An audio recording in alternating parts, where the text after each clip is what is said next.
नमस्कार दोस्तों, आज मैं लेके आया हूँ आपके लिए रामधारी गुप्ता की खंड ए अध्याय फर्स्ट रक्षा मंत्रालय। Ready start.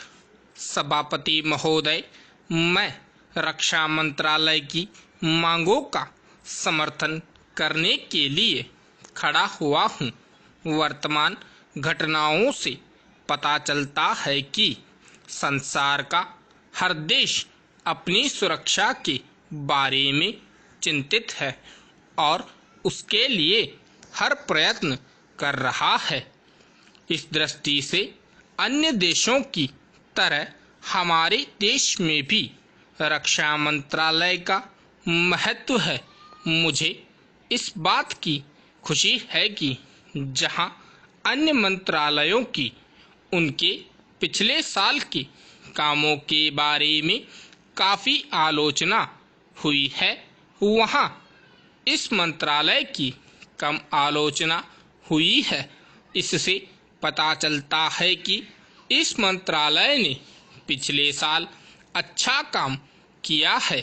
मोटे तौर पर किसी भी देश की सुरक्षा नीति का लक्ष्य यह होता है कि दूसरे देशों, खास तौर से पड़ोसी देशों के साथ मित्रता के संबंध स्थापित हों और हम एक दूसरे के मामलों में हस्तक्षेप न करें।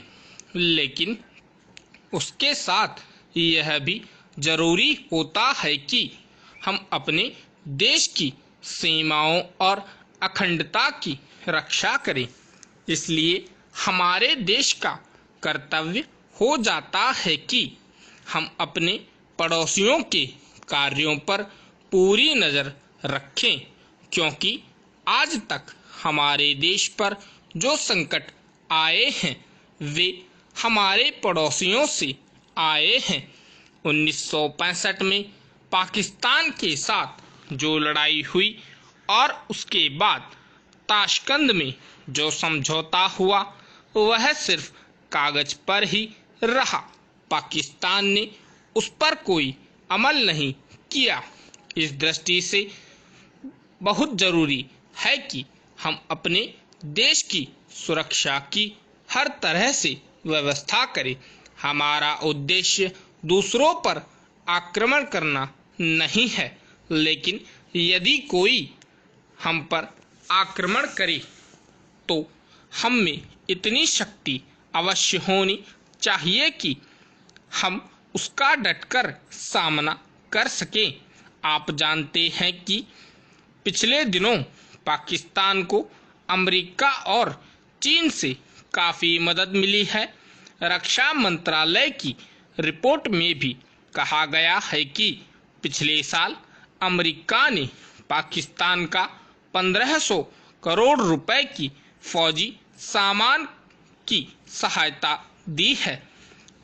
आज जहां हम फौजी सामान के लिए अपने कारखानों की मदद से अपनी शक्ति बढ़ाने का प्रयत्न कर रहे हैं, वहां पाकिस्तान संसार के देशों से फौजी सामान खरीद रहा है।